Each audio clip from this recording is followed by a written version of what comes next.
감사합니다. 함께 기도드리겠습니다.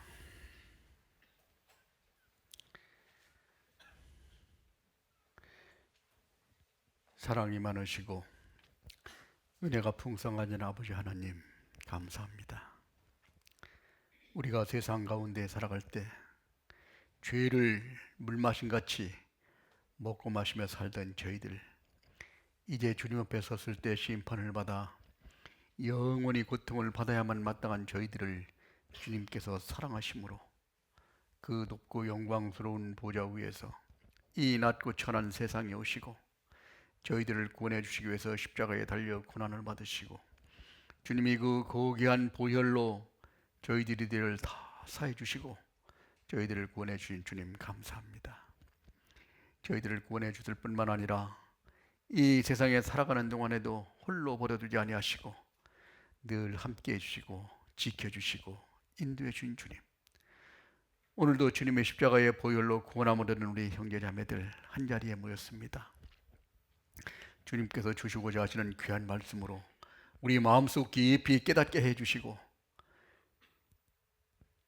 이 약하고 험한 세상을 주님이 주신 지혜와 능력에 의지하여 힘있게 살아갈 수 있도록 인도하여 주시옵소서. 주님이 계획하신 마지막 때를 사는 저희들에게 더욱더 정신을 차리고 근신하여 기도하며 오로지 남은 때를 주님만을 바라보고 힘있게 살아갈 수 있도록 인도하여 주시옵소서. 연약하고 부족한 저희들을 들어 주님의 귀한 일에 쓰시기를 원하시는 주님의 뜻대로 저희들이 귀하게 쓰임받고 주님께 찬송과 영광을 돌리며 남은 때를 살아갈 수 있도록 인도해 주시옵소서. 우리 중에는 건강치 못하여 치료받는 형제자매들, 전능하신 하나님의 능력으로 건강을 회복시켜 주시고, 마음이 정함이 없는 형제자매들, 진리의 말씀에 깊이 뿌리를 내려 모진 풍파에도 흔들림 없이 굳건하게 서 있을 수 있도록 도와주시고, 모든 여건과 형편을 아시는 주님께서 저희들이 주님을 섬기기에 조금도 부족함이 없도록 주님께서 도와주시고 인도해 주시옵소서. 오늘도 이 자리에 참석하지 못한 우리 형제자매들, 그 어디 있든지 인곳마다 함께 해주시고 주님을 사모하는 마음으로 살아갈 수 있도록 도와주시고, 혹 세상 유혹이나 제약에 넘어지지 않도록 지켜주시고 보호하여 주시옵소서. 오늘도 주 성령이 저희와 함께 역사해 주실 것을 믿고 의지하면서 우리를 죄악 가운데서 구원해 주시고 언제나 저를 사랑하시는 거룩하신 주 예수님 이름으로 기도드렸습니다. 아멘. 성경 말씀 사사기 6장, 사사기 6장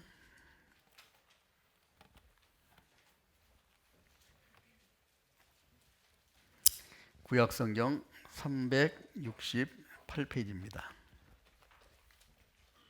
1절부터 10절까지를 제가 한 절, 우리 형제자매님들이 한 절 교독하시겠습니다. 사사기 6장 1절. 이스라엘 자손이 또 여호와의 목전에 악을 행하였으므로 여호와께서 7년 동안 그들을 미디안 손에 붙이시니,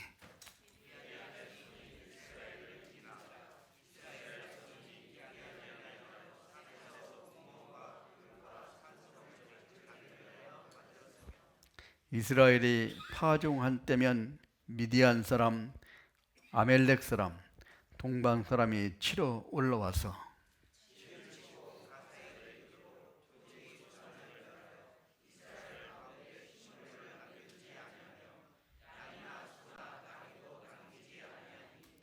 이는 그들이 그 짐승과 장막을 가지고 올라와서 메뚜기 떼같이 들어오니 그 사람과 약대가 무수함이라.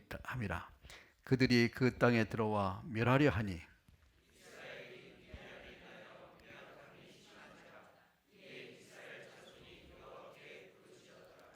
이스라엘 자손이 미디안을 인하여 여호와께 부르짖은 고로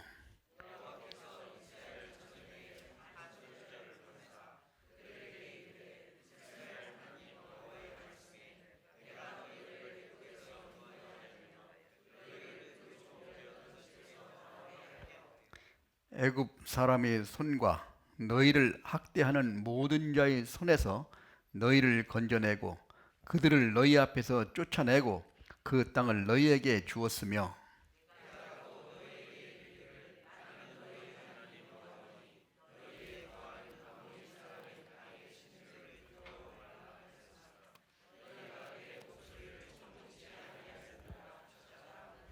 예.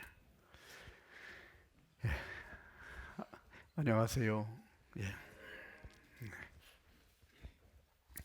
예, 이제 벌써 금년 한 해에도 5월 달이 됐습니다. 5월은 좋죠. 빨간 날이 많으니까. 예, 5월 5일 어린이날, 5월 8일 어버이날, 또 5월 14일, 14일입니까? 15일입니까? 15일, 스승의 날. 그 다음에 또 우리 부처님 또 탄생하신 날도 있죠. 그래서 어쨌든 계절도 따뜻하고 춥지도 않고 또 온갖 산천이 푸르러서 우리에게 힘을 주는 그런 5월입니다.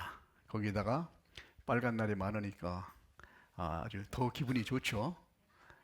그래서 이 5월 달, 그래서 저희들은 5월 22일부터 또 이렇게 귀한 하나님의 말씀을 전할 수 있는 기회를 또 하나님이 저희에게 주셨습니다.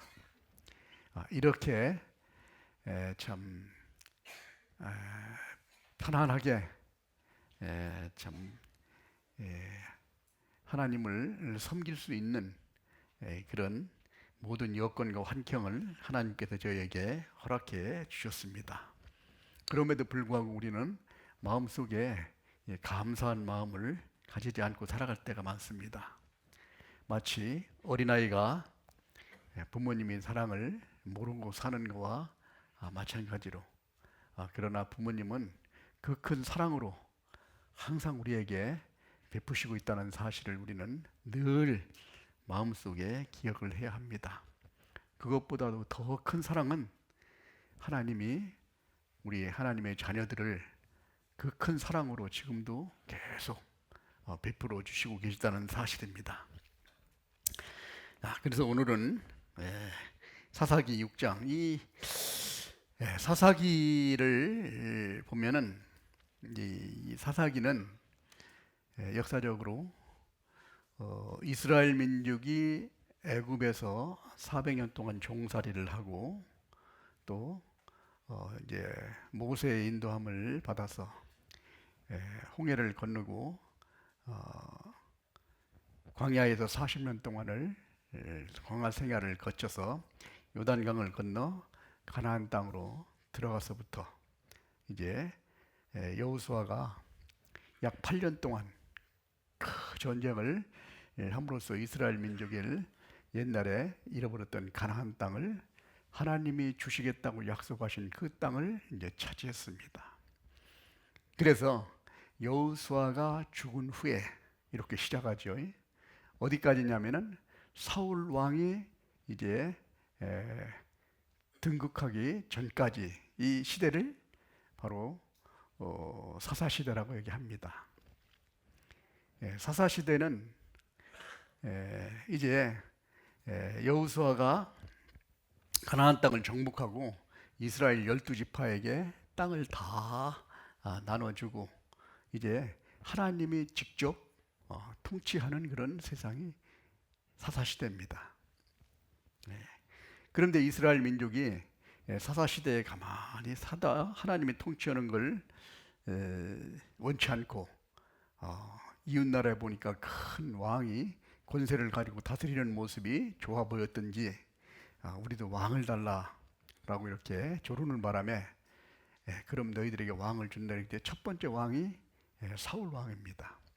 사울 왕이 40년 동안 통치하고 그 다음에 다윗이 40년, 그 다음에 솔로몬 왕이 40년 동안 통치했는데 이 여호수아가 죽은 후에부터 이제 사울 왕이 등극하기 전까지 이 시대가 350년 동안 사사 13명이 이제 나옵니다.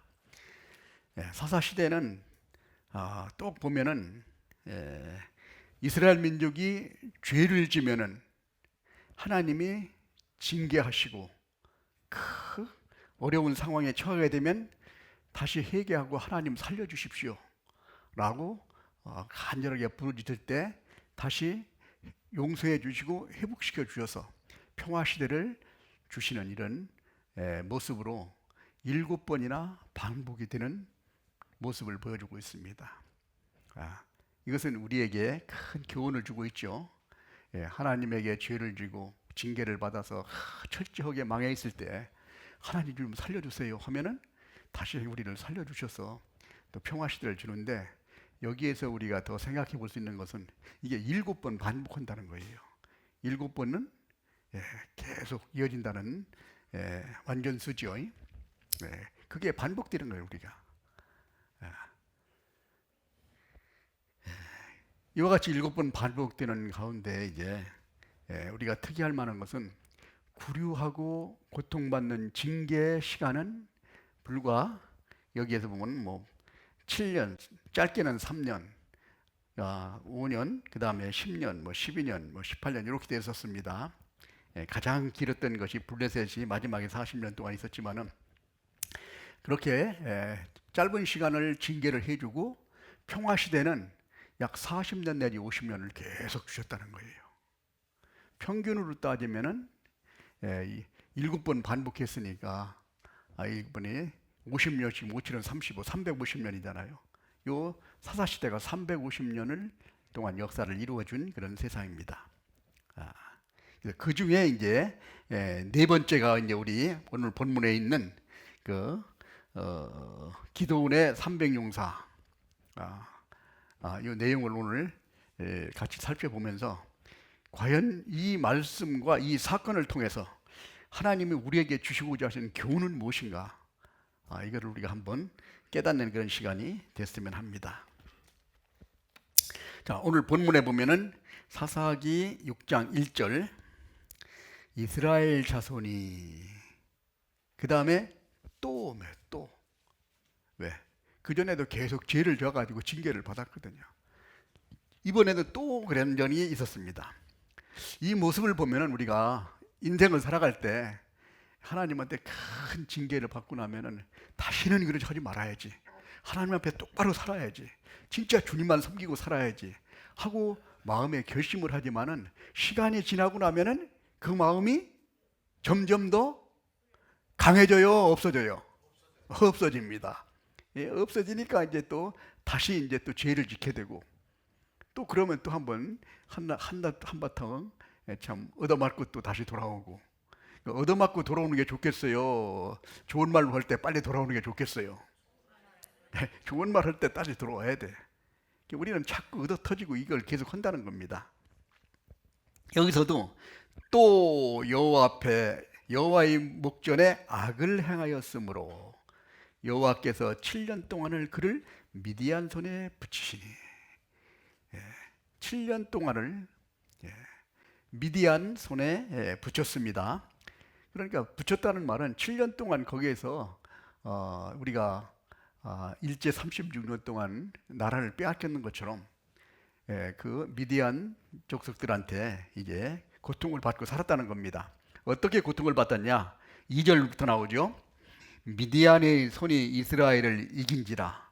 이스라엘 자손이 미디안을 인하여 산에서 구멍과 굴과 산성을 자기를 위해서 만들었으며 이스라엘에 파종할 때면, 씨를 뿌릴 때면 미디안 사람, 아멜렉 사람, 동방 사람이 치러 올라와서, 여기에 미디안 사람이라는 건, 미디안 사람 어떤 사람이냐면은 아브라함의 세 번째 그 아들과 이제 그 다음에 구드라의 그 후손이죠. 아멜렉 사람은 누구냐면은 에서의 후손이죠. 그 다음에 동방 사람이라고 이야기하는 것은 이때는 시리아.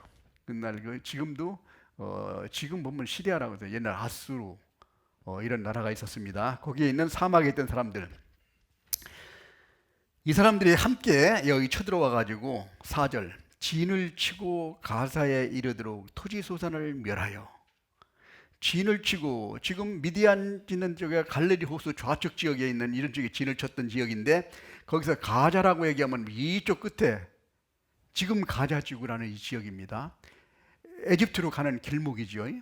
예. 이 길목까지니까 쫙 전체를 다 이렇게 통제했다는 겁니다. 가사에 이르도록 토지 소산을 멸하여 이스라엘 가운데 식물을 남겨두지 아니하시며 먹을 것을 다 착취해 갔다는 거예요. 양이나 소나 나귀도 남기지 않고 완전히 다 소떼, 양떼, 뭐 염소떼 다 가져갔다는 거예요. 그러니까 뭐 먹을 것이 없겠죠. 완전히 망해버리는 겁니다. 자, 양이나 소나 나귀도 남기지 아니하니 이는 그들이 그 짐승과 장막을 가지고 올라와서 메뚜기 떼같이 들어오니 그 사람과 약대가 무수함이라. 그들이 그 땅에 들어와 멸하려 하니 이스라엘의 미디안을 인하여 미약함이 심한지라. 이에 이스라엘 자손이 여호와께 부르짖었더라. 이스라엘 자손이 미디안으로 인하여 여호와께 부르짖은 고로 여호와께서 이스라엘 자손에게 한 선지자를 보내사 그에게 이르되 이스라엘 하나님 여호와 말씀에 내가 너희를 애굽에서 인도하여 내며 너희를 그 중에 종이 된 집에서 나오게 했다. 자, 그래서 이제 7년 동안을 그 고생을 하고 있으니까 하나님 살려주세요. 이걸 돌이키는 겁니다. 이스라엘 민족이. 그래서 여호와께서 이스라엘 자손에게 한 선지자를 보냈는데 이 사람이 누구냐면은 기드온이라는 사람을 보냈다는 겁니다. 11절. 여호와의 사자가 아비에셀 사람 요아스에게 속한 오브라에 이르러 상수리 나무 아래에 앉아 마침 요아스의 아들 기드온이 미디안 사람에게 알리지 아니하려여 밀을 포도주 틀에 타작하더니 여호와의 사자가 기드온에게 나타나 이르되 큰 용사여 여호와께서 너와 함께 계시도다. 자, 여기에서 우리가 이제 기드온이라는 사람을 하나님께서 선택을 하셨어요. 이 기드온으로 이제 다시 이스라엘을 이제 회복시켜 주겠다는 하나님의 뜻이 있으셨겠죠. 근데 이 기드온이라는 사람이 어떤 사람이냐면은 자, 아주 연약한 그런 그 마음을 가지고 있는 사람이었다는 겁니다. 기드온에게 딱 나타나서 언제 어떻게 나타나냐면은 기드온이 밀을 타작하는데 포도주 틀에서 타작을 한다는 거예요. 밀을 타작하려면 어디서 타작을 해야 돼요? 마당에서 타작을 해야 되잖아요.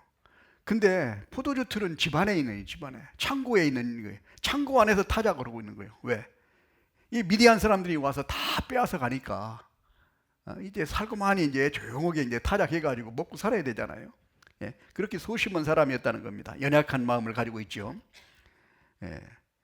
그리고 아주 겸손한 마음을 가지고 있는 것을 보면은 13절에 기드온이 그에게 대답하되 나의 주여 여호와께서 우리와 함께 계시면 어찌하여 이 모든 일이 우리에게 미쳤나이까.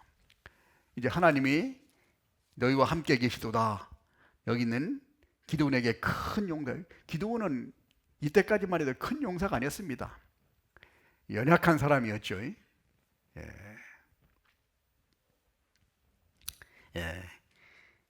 이런 사람을 이제 하나님이 불렀는데 큰 용사라고 부르니까 하나님께서는 이 큰 용사라는 건 뭐냐? 기드온을 통해서 큰 일을 이루시겠다는 이런 뜻을 가지고 이제 기드온을 부르셨다는 겁니다. 자, 그래서 여기서는 기드온이 이 연약하고 참 겸손하고 미약한 그런 성품에도 불구하고 하나님께서 이 기드온을 부르셨다는 겁니다. 그런데 이 기드온을 부르실 때 이제 기드온이 하나님에게 하나님이 나에게 임무를 주셨다는 그런 확실한 증거가 뭐냐, 이것을 이제 하나님에게 요구하죠. 그래서 하나님이 실제로 하나님의 사자에게 이제 실제로 하나님이 너를 부르셨다는 것을 이제 증거를 이제 확실히 받게 됩니다. 그 내용이 17절이 나옵니다. 기드온이 그에게 대답하되 내가 주께 은혜를 얻었사오면 나와 말씀하신 이가 주 되시는 표정을 내게 보이소서. 그래서 이제 번제물을 딱 차려놓고 그 사자에게 딱 하니까 사자가 그 제물을 반석 위에 올려놓아라 해가지고 지팡이를 딱 대니까 불로 싹 살아 올라갔습니다. 그래서 하나님께서 너에게 참 주신 사명이라는 걸 확실히 이제 확인을 했고, 그 다음에 이제 또 한 번 더 이제 여기서 이제 확인을 하는 거죠. 예. 그래서 두 번 이제 여기는 기드온이 이제 하나님께 이제 확인을 하는 그런 일들이 있습니다. 자, 우리가 구원 받을 때 하나님께서 우리를 부르셨다는 것을 확실하게 우리가 깨닫게 됩니다. 깨닫게 되면은 여기 있는 것처럼 아주 연약하고 부족하고 겸손한 사람일지라도 성령의 능력이 우리에게 임하시면은 우리가 큰 권능을 받고, 제자들한테도 그렇게 얘기했죠. 제자들이 이제 예수님이 십자가에 달려 돌아가시고 이제 승천하셨습니다. 제자들에게 예수님께서 예루살렘을 떠나지 마라. 언제까지? 성령이 임할 때까지. 사도행전 1장 8절에 이스라엘 민족이 이제 하나님께서 제자들에게 하신 말씀이 성령이 너희에게 임하시면 너희가 큰 권능을 받고, 권능을 먼저 받는 것이 중요합니다. 권능을 받고 예루살렘과 온 유다와 사마리아와 땅끝까지 내 증인이 되리라. 그러니까 권능을 받고 큰 힘을, 하나님의 능력으로 이제 역사가 시작된다는 것을 우리에게 교훈해 주고 있습니다. 자, 여기서 이제 우리가 기드온에게도 이제 두 번째 징표를 보아도 이제 당해서 확실하게 끝났고, 이제 그 다음에 하나님께서 기드온에게 이제 이런 사명을 주십니다. 26절. 사사기 6장 25절입니다. 이날 밤에 여호와께서 기드온에게 이르시되 네 아비의 숫소 곧 7년 된 둘째 숫소를 취하고 네 아비에게 있는 바알의 단을 헐며 단 곁에 아세라상을 찍고 또 이 견고한 상 위에 네 하나님 여호와를 위하여 규례대로 한 단을 쌓고 그 둘째 숫소를 취하여 내가 찍은 아세라 나무로 번제를 드릴지니라. 이에 기드온이 종 열을 드리고 여호와 말씀하신 대로 행하되 아비의 가족과 그 성읍의 사람들을 두려워함으로 이 일을 감히 백주에 행하지 못하고 밤에 행하니라. 그러니까 그때 여기 있는 아세라 상을 섬기는 그 이스라엘 그쪽에 있는 많은 섬기는 사람들이 있는데, 이거를 완전히 섬기는 우상을 막 다 부셔버리라 얘기입니다. 근데 사실은 이게 쉽지 않죠. 우상을 섬기는데 그걸 부셔버리고 참 이렇게 한다는 것은 참 이게 상당히 위험한 일이라고 말할 수 있는데, 이렇게 했을 때 이때 실제로 이제 밤에 기드온이 실제로 자기 친구들을 데리고 가서 완전히 성을 해파해 뿌리고 이제 다 부셔버리고 나서 참 하나님께 번제를 드리는 내용이 나옵니다. 이것은 뭐냐면은 하나님의 능력을 받은 사람이 담대해졌다는 사실을 우리가 확신할 수 있었는 거라는 걸 우리가 알 수 있습니다. 자, 그리고 또 한 가지 우리가 이제는 사사기 7장에 보면은 이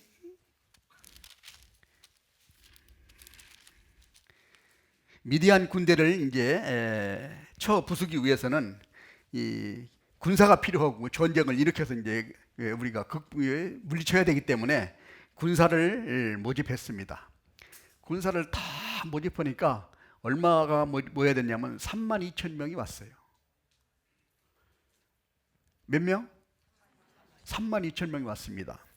그래서 여기서 이제 32,000명이 딱 왔는데 32,000명을 다 사용하지 않으시고 이제 그 중에서 두려워 떠는 자를 다 돌려보내라고 그랬습니다. 32,000명하고 이때 미디안 군대와 여기 있는 그 동방 사람과 아멜렉 사람들을 다 합하면은 그 군사들이 얼마나 되냐면 여기에 메뚜기 떼같이 들어왔다고 그랬는데 나중에 마지막에 이제 그 전멸시켰을 때 숫자를 보면은 13만 5천 명입니다. 13만 5천 명이면은 이스라엘 민족이 전부 다 모으니까 3만 2천 명입니다. 3만 2천 명과 13만 5천 명이 비율이 전쟁을 하게 되면 누가 이기겠어요? 13만 5천 명이 훨씬 많죠.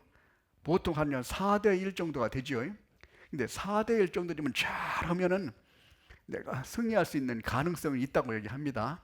근데 하나님께서는 여기에서 이들에게 뭘 보여주냐면은 두려워 떠는 자들을 다 돌려보내라고 그랬습니다. 예. 예. 자, 우리가 영적인 전쟁을 할 때 가장 큰 적은 두려움이라는 겁니다.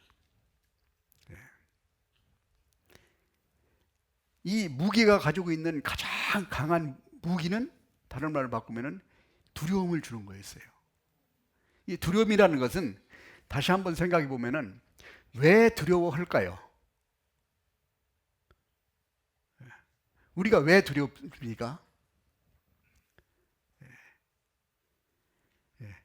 왜 두려우냐면은 구원받은 그리스도인이 하나님의 함께 계시다고 말씀하셨는데 하나님을 의지하지 못한 마음이 이제 두려움을 갖게 됩니다. 우리가 가나안 땅을 정복할 때 40일 동안 정탐했습니다. 기골이 장대한 가나안 사람들 7족속과 거기 막 철병거가 있고 막 이런 모습을 다 보니까 큰일 났다는 거예요. 야, 우리는 이제 저들이 우리를 보기에 메뚜기 같다. 그렇게 원망과 불평을 가지고 있는 건 뭐냐? 하나님을 의지하지 못한, 즉 하나님을 믿지 못하는 그런 상황에 처했을 때 우리 마음속에 두려움이 생깁니다. 어떤 일이 우리가 극복하지 못할 상황에 처했을 때 우리 마음에 두려움이 생기죠. 특히 우리 병원에 가면은 병원에 가면서 내가 치료를 받을지 못 받을지 모른다면은 두려움이 생기죠. 그런데 의사가 이건 100명이면 100명 다 치료를 확실히 다 할 수 있고 지금까지도 그런 그 치료를 다 할 수 있다고 그러면 두려움이 생겨요? 없어져요? 없어지죠. 마찬가지로 내가 감당할 수 있는 그런 일이 생기게 되면은 감당하지 못할 일이 생기게 되면 우리가 두려움이 생기게 됩니다. 자, 내가 스스로 감당하지 못하지만 나와 함께 계신 분이 감당했다고 생각하면은 여호수아와 갈렙처럼 자신감이 생기는 거예요. 저들은 우리 밥이라. 가나안 땅 그 기골이 장대한 사람들 막 거인들이 있어도 저들은 우리가 하나님이 이기는 거니까 하나님이 함께 하시는 분이 우리를 극복하게 만들어줄 수 있다. 이것이 확실하면은 마음에 두려움이 안 생기죠. 예. 그래서 영적인 전쟁에서 가장 큰 적은 두려움이다. 그래서 항상 하나님께서는 우리에게 두려워하지 말라고 얘기합니다. 성경에 두려워하지 말라는 말씀이 365번 나옵니다. 그러니까 매일같이 하나님은 한 번씩 우리에게 두려워하지 마라, 두려워하지 마라 이렇게 얘기한 것처럼 우리가 365일 동안 그래서 이 두려워하지 마라고 이야기하는 것은 뭐냐? 두려움이 없다는 것은 하나님을 신뢰한다는 뜻입니다. 아기가 엄마와 함께 같이 있으면 두려움이 없죠. 엄마하고 같이 있는데 벌벌 떨지 않잖아요. 왜? 엄마를 믿기 때문에. 마찬가지로 내가 할 수 있는 자신이 있다고 그러면 두려워하지 않습니다. 나는 못하더라도 하나님이 확실하게 해줄 수 있다는 걸 확신을 가지면 두려워하지 않죠. 다니엘도 그랬고 여기는 아브라함이라든지 모세도 그랬습니다. 하나님을 확실히 의지하는 믿음이 있으면 두려움이 없습니다. 그러니까 죽을까 봐 도망온 모세가 다시 자기 민족을 이끌러 여기 있는 애굽에 가서 바로와 함께 섰잖아요. 왜? 두려움이 있으면 못 갑니다. 하나님이 승리해 주실 수 있다고 생각하니까 한 거예요. 예. 그래서 이게 전쟁할 때는 반드시 두려워하지 말라고 하나님께서는 우리에게 강조합니다. 뭐 무기가 문제가 아니라 그 다음에 훈련이 문제가 아니고 뭐 자기 능력이나 재능이 문제가 아니라 두려워하지 마라. 이스라엘 민족을 공격할 때도 여호수아에게 너희가 두려워하지 마라. 내가 너와 함께한다. 이사야 41장에도 하나님께서 이스라엘 민족에게 두려워하지 마라. 내가 너와 함께한다. 두려울 수 있는 마음은 생기지만 극복할 수 있는 능력을 가지고 있다는 겁니다. 그분이 우리와 함께 계신다는 확신을 가지고 있으면 우리는 두려움을 극복할 수 있다는 거예요. 마귀는 항상 두려움으로 우리를 올바르게 살지 못하도록 우리 신앙생활을 넘어뜨리려고 합니다. 이 두려움이라는 것이 가장 큰 문제예요. 신명기 20장에도 보면은, 자, 한번 찾아보겠습니다. 신명기 20장.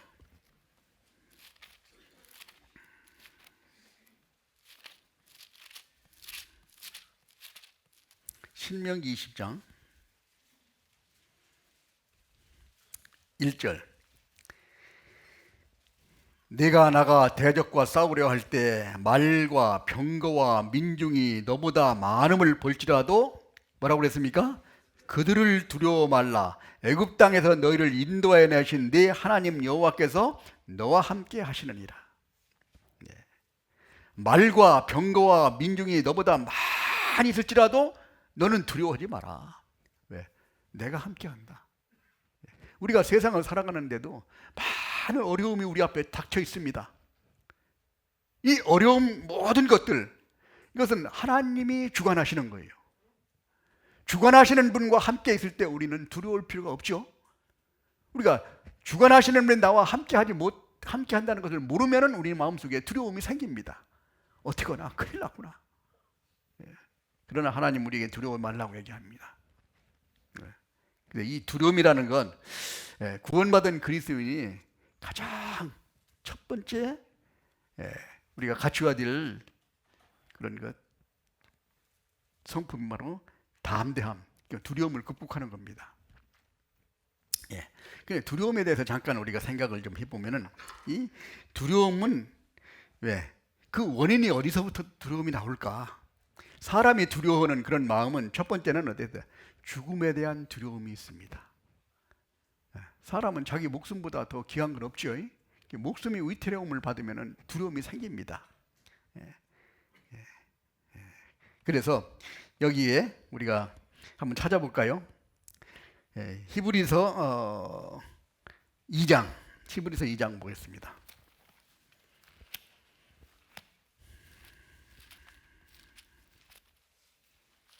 히브리서 2장 14절.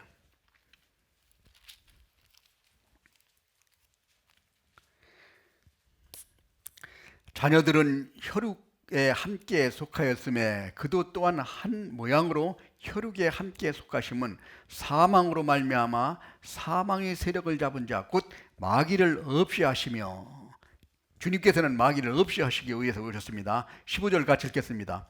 또 죽기를 무서워함으로 일생에 매여 종으로 타는 모든 자들을 놓아주려 하십니다. 죽기를 무서워한다는 거예요. 우리는 죽음이 두렵죠?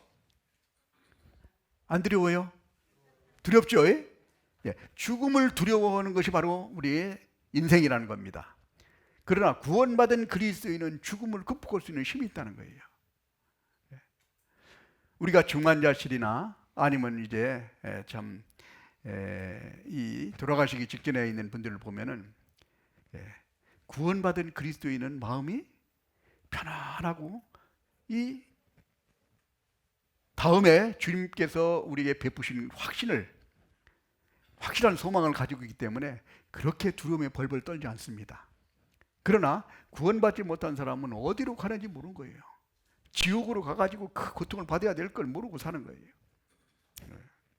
그러니까 두려움이 있을 수밖에 없죠. 그래서 죽을 때 보면은 큰 발버둥을 치고 그냥 그런 것이 있다고 하죠. 그래서 사람은 죽음을 두려워하지 하는 그런 우리 본성이 있다는 겁니다. 그러나 성령의 능력은 죽음을 극복합니다. 왜? 여기 시편 36편에 보면은 대저 생명의 근원은 여호와께 있사오니, 생명의 근원은, 생명을 주시고 생명을 취해서 가시는 분은 하나님께 가신다는 거예요. 아무리 죽으려고 해도 하나님이 붙들고 있으면 못 가죠.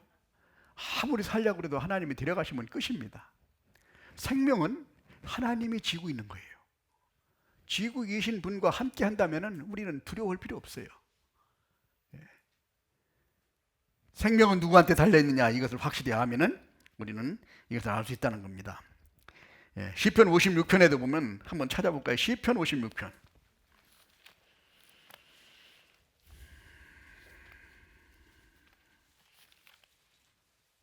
시편 54편 먼저 봅니다. 시편 54편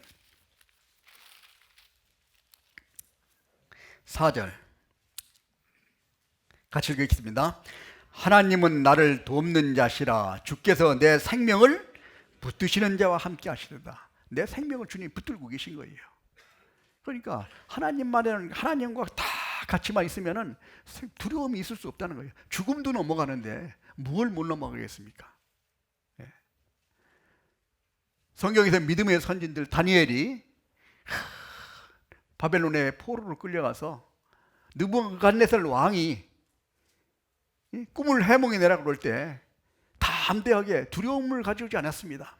기한을 주시면 내가 알아봐 주겠다. 하나님의 능력을 계속 그렇게 체험을 했기 때문에 이렇게 담대한 마음으로 갈 수 있는 것은 뭐냐? 자기 생명을 지키는 분이 하나님이시라는 걸 확실히 알기 때문에 이런 담대함이 우리에게 필요하다는 거예요. 그래서 우리는 항상 주님이 나와 함께 하신다는 걸 확실히 알 때 우리는 두려움을 극복할 수 있습니다. 또 한 가지, 우리는 사람을 두려워해요. 우리가 잠언 29장에 보면은 사람을 두려워하면은 올무에 걸리겠니와 여호와를 의지하면 안전하리라. 사람이 우리는 뭐 사람 뭐가 그렇게 무서워라고 생각하지만은 사람이 두렵습니다. 어떤 마을에서 이제 옛날에 여기도 아마 옛날에는 차가 안 다니고 뭐 그랬을 때 여기서 천안까지 가려면 뭐 여기 고개를 딱 넘어가서 이렇게 넘어 다녔을 거예요. 그러면 혼자 넘어 다니기 막 무섭고 캄캄하니까 힘들고 그랬겠죠. 그래가지고 가끔 여기서 쫙 같이 모여가지고 산 넘어갈 때는 이제 사람들 모여가지고 참 서로 대화를 하면서 이렇게 넘어가고 아마 넘어오고 했을 겁니다. 근데 요즘에는 앞에 가는 사람과 또 뒤에 가는 사람이 좀 같이 가면서 대화를 하고 쫓아가면은 앞에 가는 사람은 도망가죠. 요즘이 그런 세상입니다. 사람이 무서운 거예요. 옛날에는 마을 사람들이 같이 쫙 어울려가지고 살기를 좋아했는데 요즘에는 앞집에 누가 사는지도 몰라요. 엘리베이터를 탁 타고 나면은 어때, 반갑습니까? 아래 위를 쳐다보죠. 혹시 무슨 일이 생기지 않을까? 그런 세상에 살고 있다는 거예요. 사람을 두려워하면 올무에 걸리겠니와. 사람은 두려워할 필요가 없다는데, 그러나 우리는 사람을 두려워하면서 살아가는 것이 바로 우리 본성이라는 겁니다. 그 다음에 또 우리가 두려워하는 것이 있는 게 뭐냐면 우리의 처해 있는 환경이 두렵다는 거예요. 우리의 어떤 어려움, 경제적으로 많은 어려움이 있을 때 우리는 아이고 어떻게 먹고 사냐라고 생각을 합니다.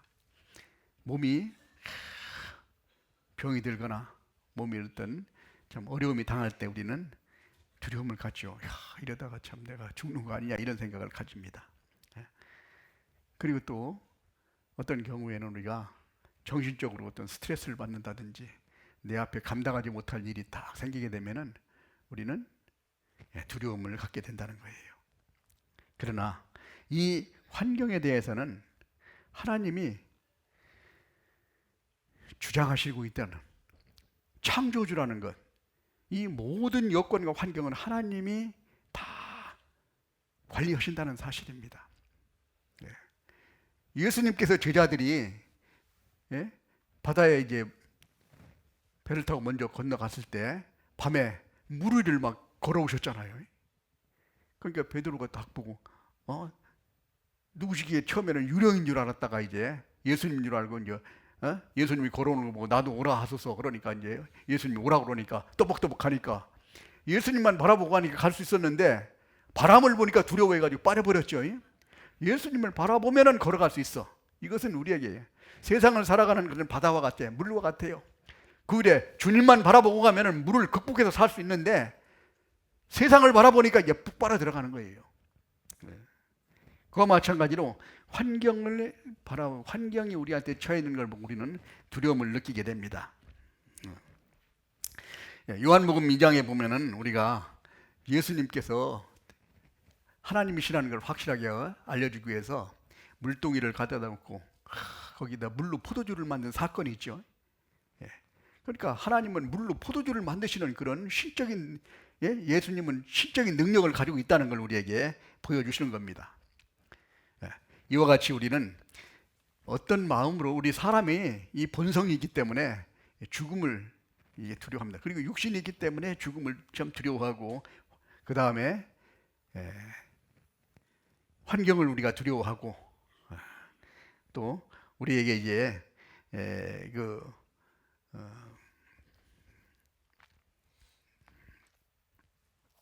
이 생활 속에서 우리가 사람에 대해서 우리가 두려움을 느끼게 된다는 겁니다. 이것을 마귀가 계속 우리를 그걸로 신앙생활을 넘어뜨리려고 하고 있다는 거예요. 우리가 신앙생활 열심히 하려면 생활에 대한 어려움을 주기도 하고 어떤 육신적인 어떤 참 힘듦을 주기도 하고 또 욥과 같이 그냥 몸에 병이 들기도 하고 그러나 오로지 하나님만 붙들고 있으니까 결국은 욥이 자기의 모든 재산 그 다음에 모든 걸 잃어버렸을지라도 오직 하나님만 붙들고 나아가니까 나중에는 결국 하나님의 같은 축복을 우리에게 허락해 주시는 모습을 봅니다. 이와 같이 우리의 두려움이라는 것은 구원받은 그리스도인으로서는 최고로 큰 적이 바로 두려움이라는 거예요. 두려워하는 사람을 하나님이 쓰지를 못합니다. 그래서 여기서 기도원에도 32,000명이 왔는데 두려워하는 사람은 다 돌려보냈습니다. 전부 다 가지고 싸워도 이게 이길 둥 말둥인데 한 4대1 정도 되니까 거기서 그냥 이제 10,000명만 남겨놓고 나머지 전부 다 돌려보내니까 이게 더 큰일이죠.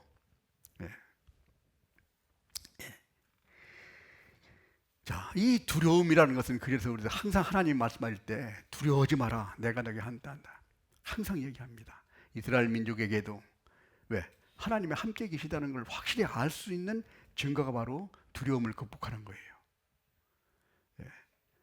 사실 두려워한다는 것은 어떤 면으로 보면은 하나님을 믿지 못한다는 거예요. 의지하지 못한다는 뜻입니다. 이것은 불신한다는 뜻이에요. 불신은 하나님이 내가 하나님을 믿지 못하는데 하나님이 나를 도와주실 수 있겠냐 이거예요. 그래서 우리에게 항상 말씀하시기를 두려워하지 마라. 그래서 우리에게 강조하시고 계신다는 거예요. 두려움이 오게 되면은 어떤 일이 벌어지는가 우리 한번 몇 가지 한번 생각해 보죠. 첫 번째는 자, 에스겔 2장 한번 찾아보겠습니다. 에스겔 2장. 두려움이 오게 되면은 우리가 어쩔 일이냐? 에스겔 2장 6절. 1152편입니다. 인자야, 너는 비록 가시와 찔레와 함께 처하며 전갈 가운데 거할지라도 그들을 두려워 말고 그 말을 두려워 말지어다. 그들은 폐역한 족속이라도 그 말을 두려워 말며 그 얼굴을 무서워 말지어다. 7절 같이 읽겠습니다. 그들은 심히 폐역한 자라 듣든지 아니 듣든지 내 말로 고할지어다. 여기에서 보면 가시와 찔레와 함께 처하며 전갈 가운데 거할지라도 그들을 무려워하지 마, 두려워 마라. 이런 것들이 있을 때 우리는 두려워하게 되면은 어떤 일이 벌어지느냐? 우리는 전도라는 것은 뭐예요? 마귀와의 싸우는 건데 마귀가 그런 환경을 가지고 이제 두려워하게 만들면은 내가 전도할 때도 이게 두려움 때문에 안 되는 거예요. 예를 들어서 직장 상사를 내가 전도를 하려고 합니다. 전도를 하려는데 하나님만 바라보고 담대히 전도하면은 어떤 일이 있어도 그 하나님께서는 상황과 여건을 만들어 주십니다. 주님이 승리하게 만들어 주시는 거예요. 그런데 아이고 이거 또 전도하다가 잘 되면 괜찮은데 잘못되면은 지켜가지고 이것도 내가 또 쫓겨나는 거 아니야? 아니면 진급도 못 오는 거 아니야? 이런 두려움을 마귀가 준다는 거예요. 예? 자, 우리가 생활 속에서도 경제적으로 어려움이 있습니다. 자, 아브라함이 가나안 땅에 가니까 가나안 땅에 기근이 와버렸어요. 기근이 오면은 하나님 붙들고 하나님 살려주십시오 하고 기도하면은 비를 내려주셨을 겁니다. 피했다는 겁니다. 자, 우리에게도 어려움이 와요. 어려움이 오면은 아이고 이런 상황 어떻게 하냐?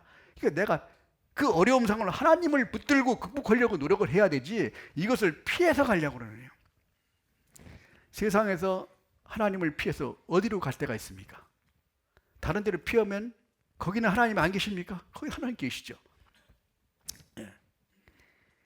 그래서 우리가 항상 담대한 마음으로 담대하게 나갔을 때 이렇게 어려운 것 하나님을 붙들고 하나님이 왜 어렵게 만들어 주셨습니까? 나를 망하게 하려고 하나님이 어려움을 주신 게 아니에요. 환경은 하나님이 나를 위해서 주신 거예요. 나를 넘어뜨리기 위해서, 나를 망하기 위해서 하나님이 주신 게 아니라는 거예요. 나를 더 강하게 하고 나를 튼튼하게 하고 나를 견고하게 해서 하나님의 큰 도구로 하나님께 쓰시기 위한 과정이라는 겁니다. 요셉을 애굽에 가서 13년 동안 종살이 시킨 이유가 뭡니까? 요셉을 망하기 위해서 했습니까? 요셉을 애굽 총리로 만들어서 이스라엘이 기근이 왔을 때 그 민족을 구원하려고 요셉을 먼저 보냈다고 그랬습니다. 야곱이 외삼촌의 집에 가서 20년 동안 종살이 했습니까? 왜 그랬습니까? 20년 동안 종살이 하면서 하나님을 확실히 깨닫고 하나님을 알아보고 이제 다시 돌아오는 그런 계기가 돼서 야곱이 귀하게 쓰임을 받았습니다. 이스라엘이라고 만든 이름까지 바꿔주시고, 모세도 자 애굽에서 사람을 이제 때 죽이는 그 발각될까봐 미디안 광야에 40년 동안은 양치는 목동을 했습니다. 말이 그렇지 궁전에서 40년 살았는데 그 광야에서 목동 40년 그러니까 쉬웠겠습니까? 철저하게 낮추기 위해서는 그 방법밖에 없었다는 거예요. 40년 동안은 허송세월 시킨 게 아니에요. 다시 하나님께서 쓰시려고 40년 동안은 그렇게 어려운 상황을 주셨다는 겁니다. 마찬가지로 우리에게 많은 어려운 상황을 주신 것은 하나님에게 나에게 피할 길도 주시고 극복할 수 있는 힘도 주시고 그를 통과해야 다음 단계로 넘어가서 우리가 담대하게 전도할 수 있기 때문에 하나님께서는 우리에게 이와 같이 어려운 상황을 우리에게 주신다는 거예요. 거기에 위축될 거 없어요. 우리는 함께 계신 주님과 함께 살아간다면 우리는 어떤 상황이든지 극복하고 승리할 수 있다는 거예요. 하나님께로 난 자마다 세상을 이기느니라. 세상을 이김 이것이 우리의 믿음이라. 오로지 주님과 함께 있는 것. 옛날에 그 링컨 대통령이 남북전쟁 때 그랬다죠. 링컨 대통령은 북군입니다. 남군의 리 장군이 막 전쟁을 잘해요. 머리가 좋아해서. 그래가지고 막 위기에 빠져 있으니까 이제 나를 저쪽에 이제 철수해가 하면서 참모가 그리 얘기를 했다죠. 링컨 대통령에게 각하 걱정하지 마십시오. 이 얘기를 했다고 그러죠. 그러니까 링컨 대통령이 그리 답변을 했답니다. 내가 걱정하는 것은 내가 지금 하나님 안에 있냐 밖에 있냐 이것이다 라고 얘기했다고 합니다. 우리는 걱정할 게 없어요. 오로지 주님 안에 계시면 돼요. 주님 안에 있으면 되는 겁니다. 그럼 나머지는 하나님께서 알아서 우리에게 처리해 주세요. 그런 하나님을 믿고 있는 겁니다. 전도라는 것은 영적인 전쟁입니다. 마귀와의 사생결대를 누리고 하는 거예요. 쉽게 되지 않습니다. 예수님 제자들이 예수님이 십자가에 달려 돌아가실 때 다 달아나 버렸었습니다. 나중에 성령이 임하시니까 다 다시 와서 목숨 걸고 주님을 위해서 전도했습니다. 그러니까 3,000명, 5,000명씩 전도가 됐죠. 바울 사도는 구원받고 나서 목숨 걸고 주님을 사니까 가는 곳마다 구원받는 역사가 일어났습니다. 네. 두려워하지 않는 사람을 통해서 하나님은 역사하십니다. 근데 두려워하는 자는 다 돌려보내는 거예요. 하나님을 위해서 싸울 수 있는 자격이 안 됐다는 거예요. 우리에게도 마음속에 두려움이 있다면은, 두려움을 가지고 있다면은 두려움 가지고 어떻게 전도를 한다, 아니면 우리가 신앙생활을 하기에는 쉽지 않습니다. 네. 더 기도하고 더 하나님을 의지하는 믿음을 가질 필요가 있는 거예요. 그랬을 때 우리가 누구든지 딱 담대하게 나갔을 때 주님과 함께 간다는 걸 우리에게 확인시키고 우리가 나가야 됩니다. 그 다음에 두 번째는 우리가 교제하는데도 두려움이 있으면 교제도 잘 못해요. 자, 요한복음 12장. 요한복음 12장.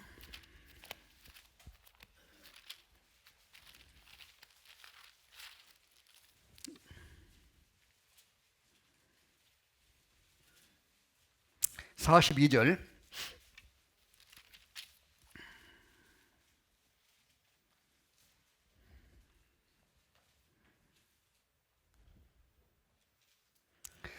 그러나 관원 중에도 저를 믿는 자가 많되 바리새인들을 인하여 드러나게 말하지 못하니 이는 추례를 당할까 두려워함이라. 이스라엘 민족이 왜 예수님을 따라가지 못했냐면은 추례를 당할까 봐.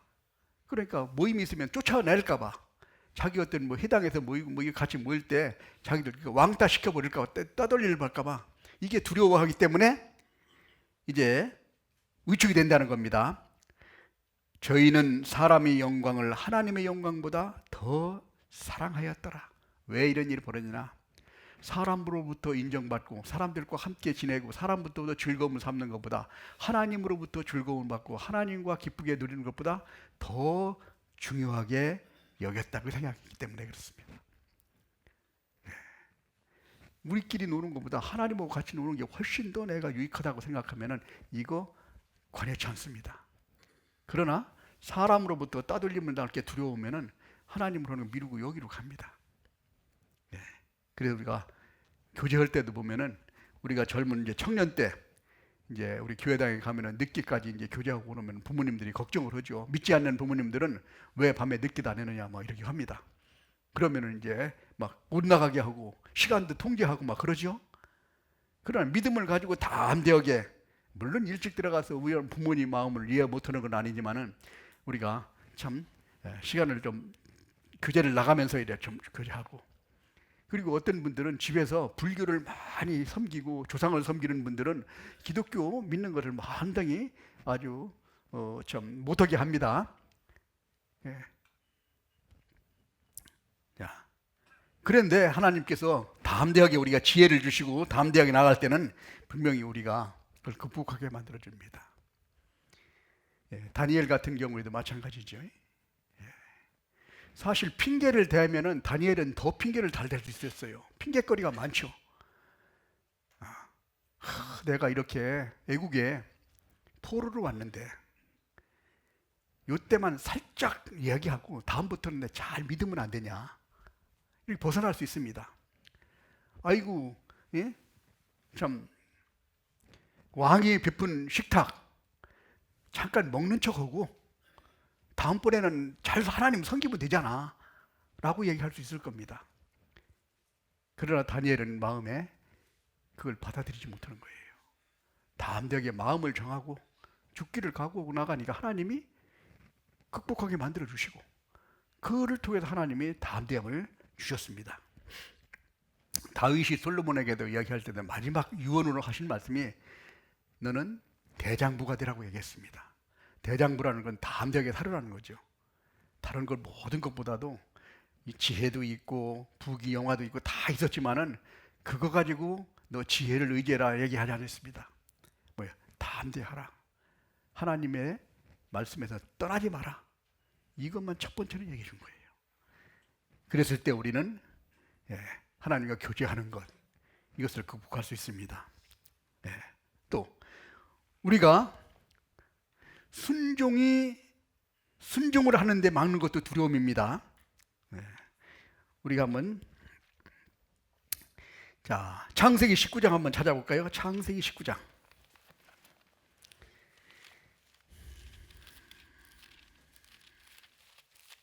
창세기 19장.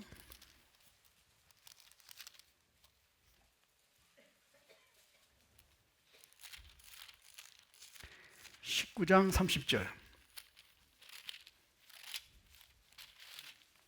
창세기 19장 30절.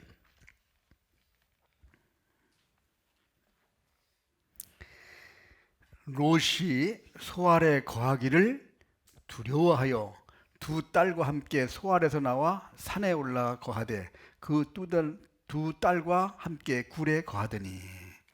여기에서 자, 여기에 이제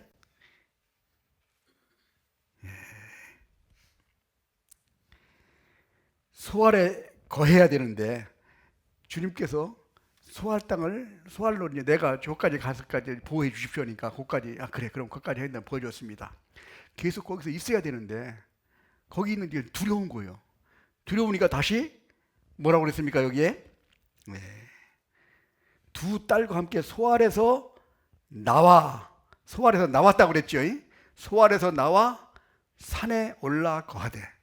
거기 있으면 불안하니까 소알에서 나와가지고 이제 산에 올라가가지고 거기 이제 굴에 있는 겁니다. 그게 굴이 더 안전할 줄 알고. 하나님께서는 뭐 소알 땅까지 내가 좀 갈 때까지 지켜달라니까 그래 거기까지 내가 지켜주겠다고 약속했습니다. 그럼 거기 있으면 되는 거예요. 그럼 나와서 이제 하는 거 왜? 하나님 말씀에 순종하는 것도 우리 두려움이 있으면은 우리가 순종을 못하게 만들어준다는 겁니다. 열왕기상 15장에 보면 우리가 사울 왕이 그랬죠. 사울 왕이 그 블레셋 군대가 막 쳐들어오는 거예요. 그러니까 7일 동안을 사무엘이 기다리라고 그랬는데 7일을 기다리지 못하고 뭐를 두려워했다고 했습니까? 하나님을 두려워했으면 7일 동안 견뎠을 겁니다. 그러니까 막 적들이 공격해 오는 거예요. 그러니까 이게 죽을 것 같은 거예요. 그리고 또 한 가지 뭐냐면은 백성들이 다 흩어지는 겁니다. 그러니까 이게 두려워하는 거예요. 그래서 조금만 기다리면 됐는데, 그러니까 7일 동안 있었는데, 그 7일날 날이 밝았는데 7일날 끝까지 이게 견뎌야 되는데 7일이 쫙 지나가고 있습니다. 그때 견디질 못해가지고 번제를 들어버렸어요. 번제를 들고 나니까 잠시 후에 누가 왔습니까? 사무엘이 왔어요. 그거 조금 기다리지 못한 거예요. 끝까지 기다려야 되는데. 우리가 그래서 순종하는 것도 두려움 때문에 우리가 순종을 못하는 경우가 생길 수 있다는 거예요. 하나님 말씀을 세상 속에서 순종을 하면은 하나님 말씀대로 살면 내가 굶어 죽을 것 같아. 그래가지고 주일날도 말씀을 들으러 오야 되는데 직장에 나가는 경우가 생기고, 또 수요일날도 말씀보다는 직장에 나가는 수가 생기고, 그걸 극복하고 주님 말씀에 가까이 있을 때 하나님은 다른 것으로 더욱더 풍요롭게 만들어주고 온전하게 극복하게 만들어줄 겁니다. 아브라함이 가나안 땅에 딱 가니까 기근이 와가지고 이제 피해버렸잖아요. 기근이 오게 되면은 세 가지 방법이 나타납니다. 첫 번째는 어떤 사람입니다. 피해버리는 사람. 어떤 사람은 왜요? 그걸 담대하게 극복하는 사람이 있고, 어떤 사람은 무시해버리는 사람이 있습니다. 자, 우리는 왔을 때 구원받은 그리스도인이 이게 하나님께서 나에게 주신 거라면 담대하게 견디는 것이 필요합니다. 피한다고 피해지는 게 아니죠. 아브라함이 피했는데 어디로 갔습니까? 애굽으로 피했습니다. 애굽으로 어떻게 했습니까? 완전히 가정이 파탄 날 뻔했습니다. 끝날 뻔했어요. 그렇죠? 하나님이 지켜주지 않았으면 거기서 완전히 자기 부인도 잃어버리고 이제 끝나는 겁니다. 근데 하나님께서 지켜줘가지고 다시 올라와서 회복시켜 주셨습니다.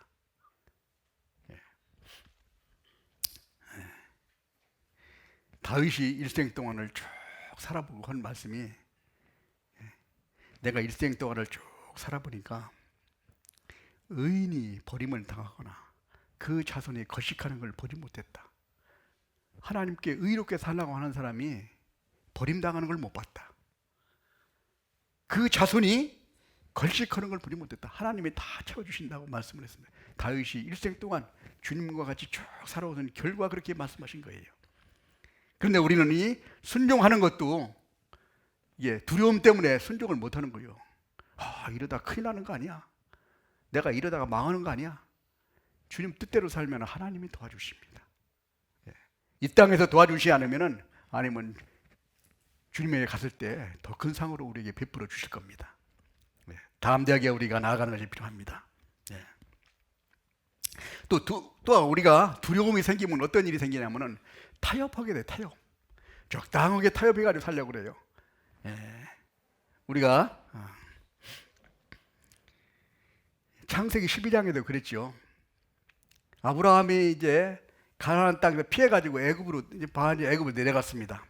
내려갔는데 가만히 보니까 자기 이제 참 사라가 참 이렇게 예뻤던 모양입니다.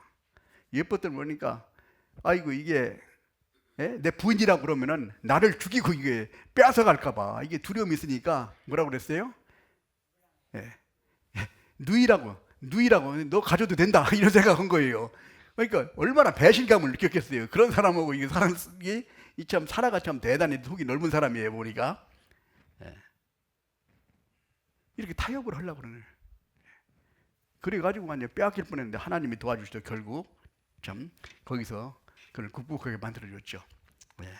우리도 세상 가운데서도 타협하는 마음이 많이 생길 수 있다는 겁니다. 이렇게 적당히 하고 적당히 하면 안 될까 이런 생각합니다.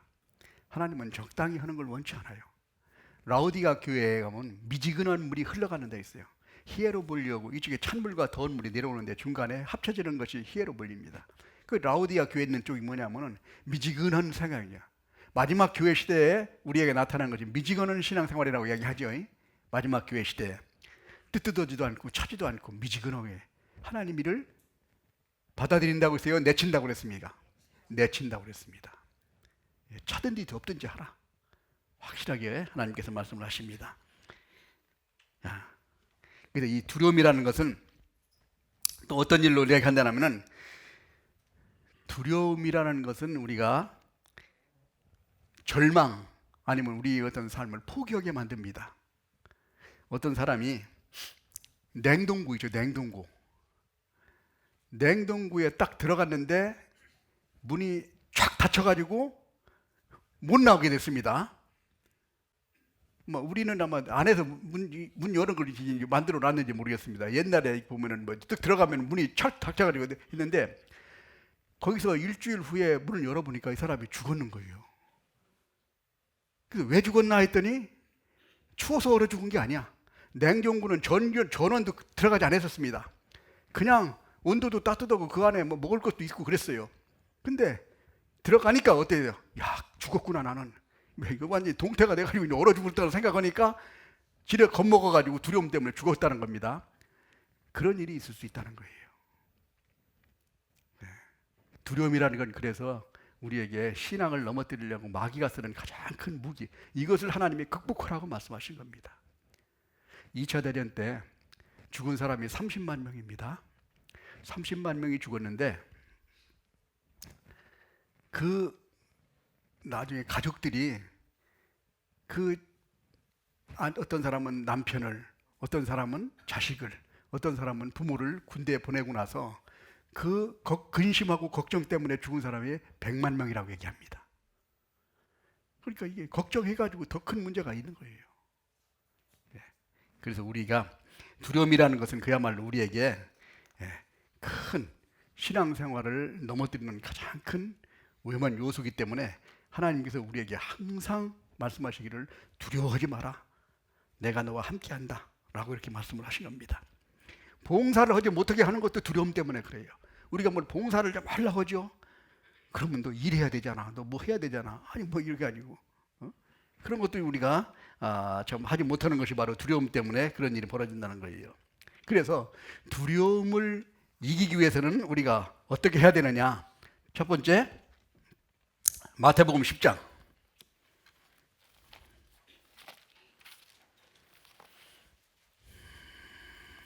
마태복음 10장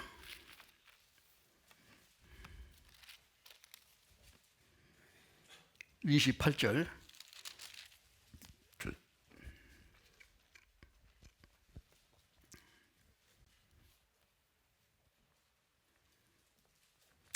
제가 읽어드리겠습니다. 몸은 죽여도 영혼을 능히 죽이지 못하는 자들을 두려워하지 말고 오직 몸과 영혼을 능히 지옥에 멸하시는 자를 두려워하라. 참새 2마리가 한 아사리온에 팔리는 것이 아니냐. 그러나 너희 아버지께서 허락지 아니하시면 그 하나도 땅에 떨어지지 아니하리라. 너희에게는 머리털까지 다 세신 바 되었나니. 31절 같이 읽겠습니다. 두려워하지 마라. 너희는 많은 참새보다 귀하니라. 여러분들 참새보다 귀하죠? 참새도 떨어지는 걸 하나님이 허락 없이는 안 떨어진다. 하나님이 우리를 주관하고 인도해 가신다는 사실을 우리에게 하나님께서 교훈하고 있습니다. 하나님의 든든한 약속을 항상 우리가 기억해야 되는 거예요. 우리가 계속 묵상하고 암송하고 하고 있는 건 뭐냐? 이걸 필요할 때 써먹으라고 그래요. 필요할 때. 무기를 가지고 있는 건 무기가 필요할 때 써먹으라는 거예요. 총은 가지고 있는데 적이 오는데 소지를 못하고 가만히 있으면 어떻게 하겠습니까? 사용해야 돼요. 사용해야. 많은 말씀을 가지고 있는 우리 무기를 가지고 있어요. 천하의 핵무기보다도 더 강한 하나님의 말씀을 가지고 있는데 두려워할 게 뭐가 있냐 이겁니다. 필요할 때 쓰면 되는 겁니다. 세상의 전쟁도 하나님이 주관하실 겁니다. 너무 우리가 뭐 북한에 어떻게 이럭저럭 얘기해야 돼도 두려워할 거 없어요. 주님이 계획하에 다 이루어져 가는 겁니다. 그래서 우리가 항상 하나님이 약속해 주신 하나님의 말씀을 확실히 믿고 의지하는 것이 가장 필요하다. 주님께서는 그래서 늘 우리에게 하나님의 약속을 쫙 묵상하고 우리 마음속에 새기고 있으라는 겁니다. 그랬을 때 필요할 때 우리가 약속을 의지하다는 것은 어려운 상황이 처해 있을 때 다음 대에 나갈 수 있다는 겁니다. 그 다음에 두 번째는 뭐냐면은 하나님이 나와 함께 하신다. 우리가 잘 알고 있는 이사야 41장 10절에도 보면은 두려워하지 마라. 내가 너와 함께 한다. 놀라지 마라. 왜? 두려워하고 놀랄 일이 생긴다는 거예요, 우리한테. 그러니까 놀랄 필요 없다. 왜? 내가 너와 함께 한다. 나의 의로운 오른손으로 너를 붙들겠다. 너를 붙들고 있는 겁니다. 붙들고 있는 걸 확실히 알 때 우리는 담대하실 수 있다는 거예요. 세상에 관한 것, 육신에 관한 것, 물질에 관한 것 다 극복할 수 있다는 걸 하나님 우리에게 교훈하시고 있다는 것 사실입니다. 주님과 함께 있다는 사실을 우리가 항상 알고 있어야 된다는 겁니다. 그래서 우리는 그리고 또 한 가지는 우리가 말씀을 알고 있는데 말씀이 나에게 힘이 되지 않을 때가 있어요. 왜? 내가 그걸 순종하지 않거나 확실히 믿음이 부족하면 나에게 힘이 안 됩니다. 먹어도 그냥 내려가면 안 되죠. 소화가 돼야 돼요. 소화가. 그래서 주야로 묵상하라. 그래서 복이 있는 사람은 악인의 꾀를 쫓지 아니하고 죄인의 길에 서지 아니하고 오만는 자의 자리에 앉지 아니하고 오직 여호와 율법을 즐거워하여 그 율법을 주야로 묵상하는다로다. 그래서 계속 말씀을 묵상하고 여호수아 1장 8절에 보면은 여기에서 좌로나 우로나 치우치지 말고 여호와의 말씀을 그대로 순종하면은 모든 것이 평탄하게 만들어 줄 것이다. 하나님이 약속을 해 주셨습니다. 그래서 말씀을 계속 묵상해서 소화를 시켜야 나에게 힘으로 나타나는 겁니다.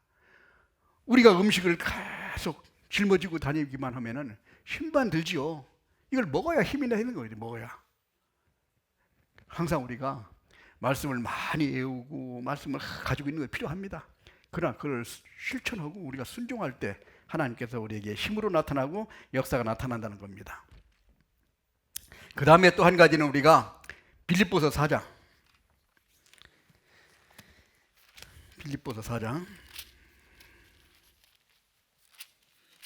빌립보서 4장 6절 아무것도 염려하지 말고 오직 모든 일에 기도와 간구로 너희 구할 것을 감사함으로 하나님께 아뢰라. 7절 같이 읽겠습니다. 그리하면 모든 지각에 뛰어난 하나님의 평강이 그리스도 예수 안에서 너희 마음과 생각을 지키시리라. 아무것도 염려하지 말고 모든 일에 기도와 간구로 너희 구할 것을 감사함으로 구해라. 우리 그런 은혜 찬송 있죠? 기도할 수 있는데 왜? 걱정하십니까? 걱정해가지고는 될 일이 하나 없어요. 걱정해서 될 일이 아니야. 왜? 기도하면 되는데 하나님이 들어주시잖아요. 기도할 수 있는데 왜 걱정하십니까? 이런 찬송을 우리가 항상 하는 것처럼 우리는 기도하고 하나님께 나아갈 때 하나님께서는 반드시 우리를 지켜주시고 보호해주시고 인도해 가십니다. 그리고 지금까지 하나님의 은혜 가운데 내가 적어도 구원받은 그리스도인은 한 번 이상은 하나님의 능력을 체험한 분입니다. 구원받을 때 성령이 역사하는 걸 내가 체험했듯이 여호와의 선하심을 맛보아할지어다. 주님 안에서 살아갈 때 순종해만은 하나님께서 나에게 체험을 느끼게 만들어 주십니다. 그래서 우리가 하나님이 구원해 주신 것, 지금부로 인도해 주시는 것, 그 다음에 보호해 주시는 것. 아마 우리가 살아올 때 지금까지 쭉 보면은 죽을 만한 위험에 처해 있는데 한두 번은 다 있었을 거예요. 어릴 때부터 지금 쭉 보면은 하나님이 지켜주셨기 때문에 우리가 그걸 지금까지도 살 수 있었다는 것. 지난번에 참 우리까지 쭉 우리를 지켜주고 보호해 주신 그 하나님의 은혜, 여호와께서 내게 주신 모든 은혜를 무엇으로 보답할고, 그 하나님 은혜를 생각할 때 우리는 두려움에서 우리가 벗어날 수 있다는 사실을 우리에게 확인시켜 주고 있습니다. 두려워하는 사람들을 여기서 다 돌려보냈습니다.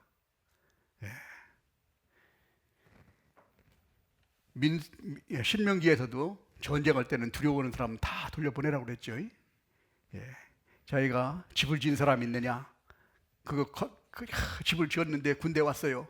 아이고 살아보고 와야 되는데, 그런 걱정하는 사람 돌려보내라고 그랬습니다. 결혼하고 왔습니다. 집에 있는 결혼하고 왔는데 살아보고 와야 되는데 그냥 왔어. 돌려보내라고 했습니다. 포도나무를 심었는데 이거 먹어보고 좀 오게 돼야 되는데 군대 왔어요. 돌려보내라고 했습니다. 그런 걱정을 가지고 있는 사람들은 다 돌려보내라고 했어요. 왜? 두려움과 근심, 걱정이 있고 원망과 불평이 있는 사람들은 하나님이 쓰시지 못한다는 겁니다. 두려워하지 마라. 첫 번째 하나님이 우리에게 부탁하시는 그런 내용입니다. 나머지 이제는 몇 명 남았어요? 10,000명 남았죠. 10,000명 남았는데 그 10,000명을 이제 시험을 합니다. 하나님이 시험을 하는데 이제 자 사사기 다시 한번 보세요. 사사기 7장.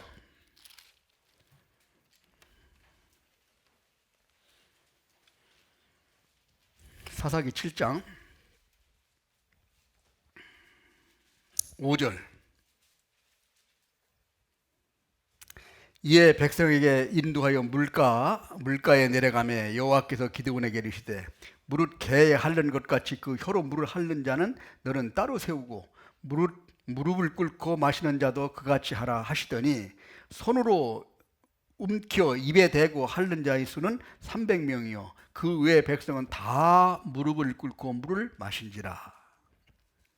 여호와께서 기드온에게 이르시되 내가 이 물을 핥아먹는 300명으로 너희를 구원하며 미디안 사람을 내 손에 붙이리니 남은 백성이 각각 그 처소로 돌아갈지니라 하시니라. 자, 10,000명을 가지고 이제 훈련을 막 시켰습니다. 막 땀이 빠지게 막 훈련을 시켰겠죠. 그래가지고 물가로 딱 데리고 갔어요. 물가로 데리고 가니까 300명을 빼놓고 나머지는 그냥 정신없이 물 먹는데 그냥 정신 못 차리는 거예요. 왜? 물 먹는데 다른 거 신경 쓸 겨를이 없어요. 이것은 뭐냐? 적이 있다는 걸 모르고 적과 싸우고 있다는 사실을 잃어버리는 겁니다. 오로지 물 먹는 것만 급급한 거예요. 이런 사람은 필요 없다고 내보낸 겁니다. 그 다음에 무릎 꿇은 사람, 세상을 살아가면서 세상에서 무릎을 꿇은 사람은 하나님에게 필요 없다. 다니엘과 같이 담대하게 좀 나아갔을 때 극복하는 것처럼 무릎을 꿇지 않고 손으로 적을 보면서 이제 손으로 물을 마시는 자, 이 준비된 자, 이 300명 있다는 거예요. 이 사람들은 이제 300명으로 너희를 구원하겠다. 여기 있는 기드온에게 그렇게 말씀하셨습니다. 한번 숫자적으로 따져보죠. 이 적이 몇 명이냐면 13만 5천 명입니다. 13만 5천 명하고 처음에 3만 2천 명이 왔을 때면 비율이 얼마냐면은 얼마예요? 4대 1 정도 되죠. 그래도 여름을 한번 이길 수 있어. 그런데 돌려보냈습니다. 10,000명하고 13만 5천 명하고 하면은 얼마예요? 14대 1이죠. 비율이. 14명하고 이제 혼자 싸워서 이제 하면은 좀 위험하겠죠. 이길 수 있는 확률이 아주 적을 겁니다. 근데 다 보내고 나서 300명하고 13만 5천 명하고 비율을 따지면 얼마요? 450대 1. 한 사람이 450명을 감당해야 돼요. 이거는 사람으로는 불가능하다. 하나님이 도와주시지 않으면 불가능하다는 것을 확실히 알기 위해서. 그래서 300명을 가지고 이제 이스라엘 민족을 통해서 여기 있는 동방 사람과 그 다음에 미디안 사람과 아멜렉 사람들을 다 물리쳤다는 겁니다. 자, 그리고 나서 이제 또 300명을 가지고 이제 하나님께서 작전을 세우시죠. 작전을 어떻게 세웠습니까? 자, 다시 한번 사사기 보겠습니다. 사사기 7장 15절.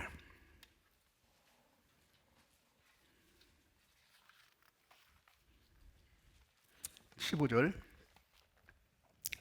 기드온이 그 꿈과 해몽하는 말을 듣고 경배하고 이스라엘 진 중에서 돌아와 이르되 일어나라, 여호와께서 미디안 군대를 너희 손에 붙이셨느니라 하고, 16절 같이 읽겠습니다.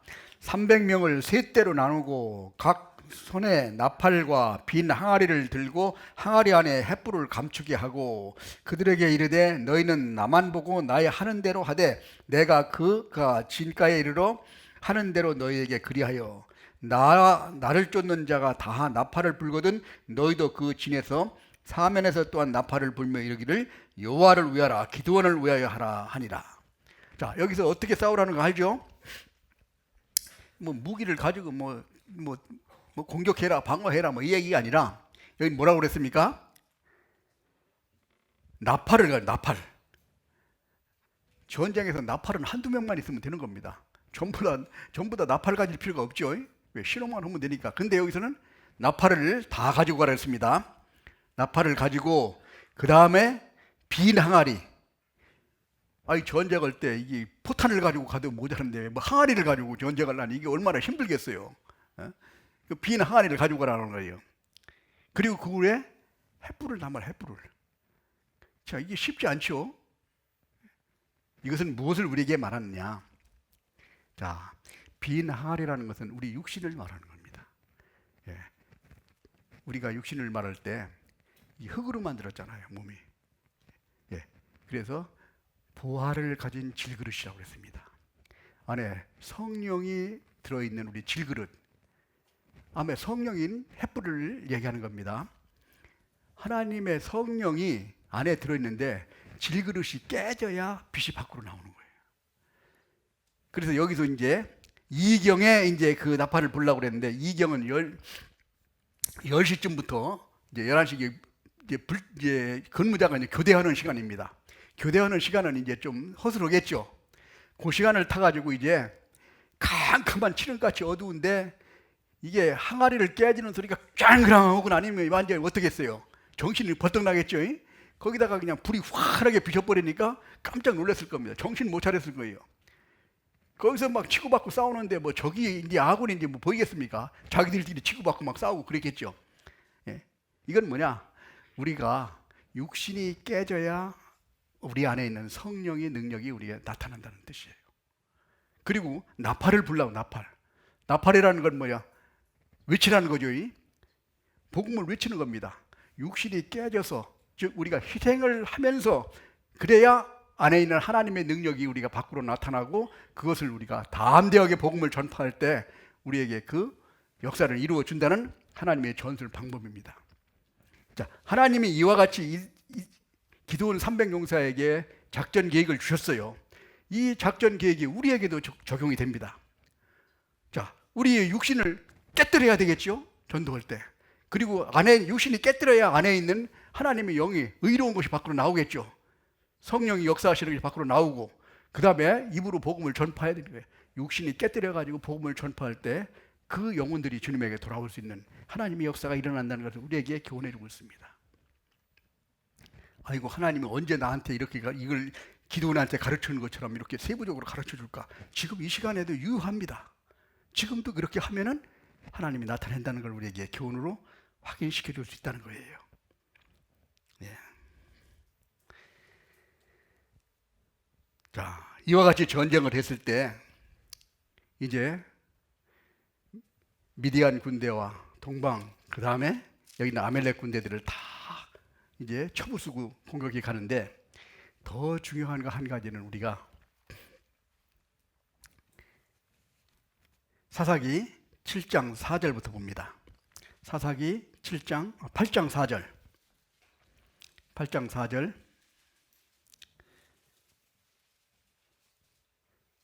같이 읽겠습니다.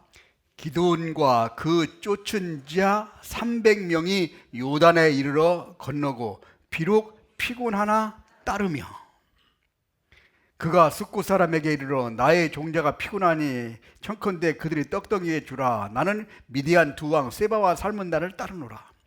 자, 여기에서 우리가 한 가지 확실하게 생각할 수 있는 건 뭐냐면은, 기드온이 그 쫓는 자 몇 명이라고 그랬어요? 300명. 이게 마지막에 끝까지 쫓아가는 겁니다. 왕이 여기에 있는 두 명, 세바와 살문나라는 왕이 계속 달아나고 있는 겁니다. 거기를 끝까지 쫓아가는 거예요. 그러니까 끝까지 쫓아가는데 힘들죠. 그러니까 이거 피곤하나 따르나 끝까지 따라가는 겁니다. 근데 문제는 뭐냐면은 300명이라는 거예요. 처음에 우리가 선발했을 때 300명이었죠. 중간에 큰 전쟁이 벌어졌죠. 한 명도 죽지 않고 다 살았다는 겁니다. 300명이 끝까지 쫓아간 거예요.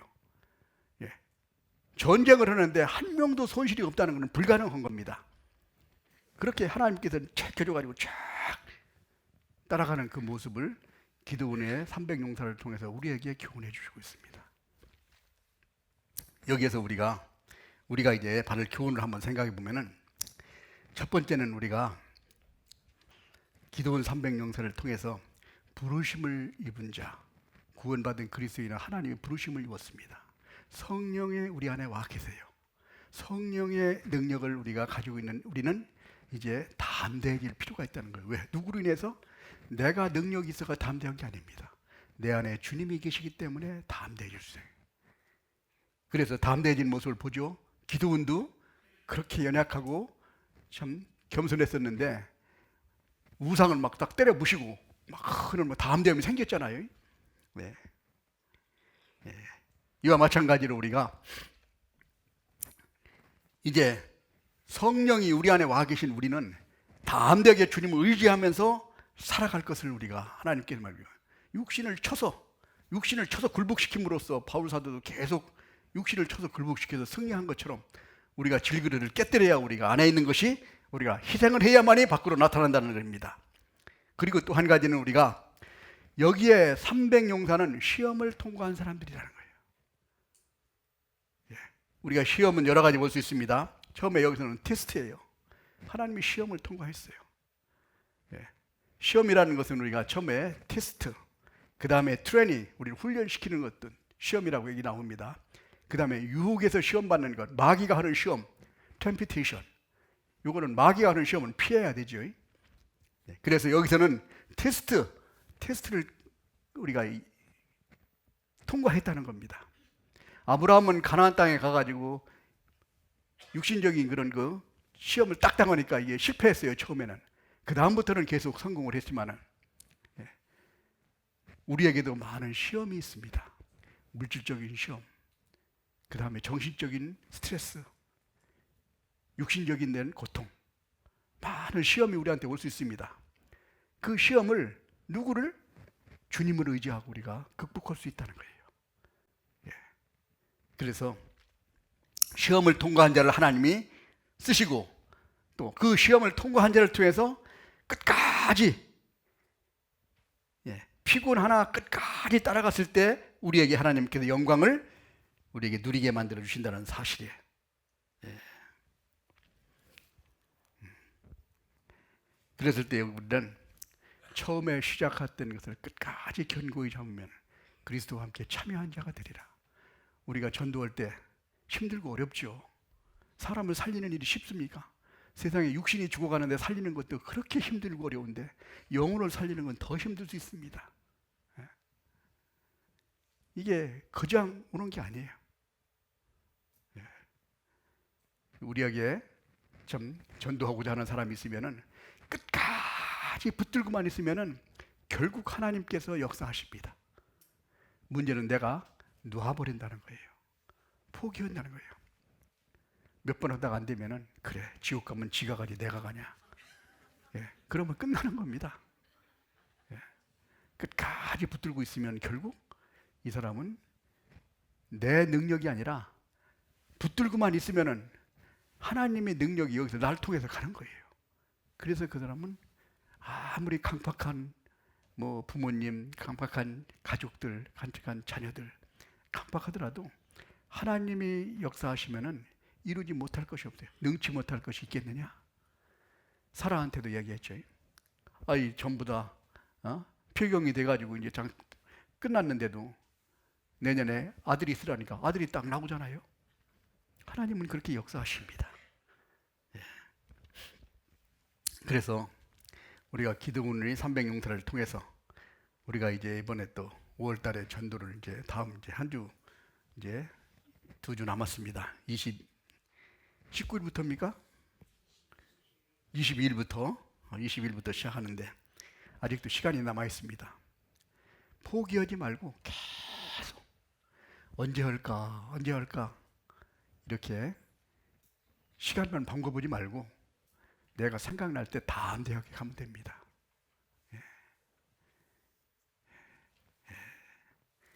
제가 그 전에 그 부여에 있을 때 어떤 아파트 회사에서 이 현수막을 써붙였어요. 거기다 뭐라고 써냐면 잠이 오냐 잠이 와. 빨리 분양받아 가라는 거죠. 근데 우리가 그 말을 보고 우리가 들을 말이다. 내 사랑하는 가족들, 친척들, 자녀들이 지금 지옥으로 달려가는데 내 잠이 오겠냐 이거예요. 그 생각만 해보면. 그래서 다음번에는 뭐라고 써붙였냐면은 언제까지 고민하고 계실 겁니까? 이렇게 써붙였어요. 계속 생각만 하고 있을 게 아니라 다음 대역에 나가서 복음을 전할 때 먼저 그의 나라와 그의 의를 구할 때 하나님께서는 모든 것을 너에게 더해 주시겠다고 약속하셨습니다. 그런 믿음으로 우리가 살아갈 때 하나님 우리를 써주실 거예요. 하나님이 말씀이니까. 같이 기도하시겠습니다. 자비로우시고 은혜로우신 아버지 하나님 감사합니다. 영원히 멸망받을 수밖에 없는 저희를 구원해 주시고 천국의 소망을 가지고 살아갈 수 있도록 인도해 주신 주님 감사합니다.